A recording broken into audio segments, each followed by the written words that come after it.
এই যে মাসটা চলতেছে আরবি মাস, মাসটা হচ্ছে রজব মাস।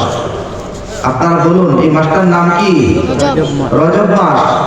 যে মাসটা আসলে পরে আল্লাহর নবী রাহমাতুল লিল আলামিন রমজান শরীফের প্রস্তুতি নিয়ে নিতেন। সুবহানাল্লাহ। হাদিস শরীফ তালাশ করে পাওয়া যায় আল্লাহর নবী রাহমাতুল লিল আলামিন এই মাসটা আসলে পরে রমজান মাসের জন্য প্রস্তুতি নিয়ে নিতেন। আল্লাহর নবী একটা দোয়া পড়তেন, আল্লাহুম্মা বারিক লানা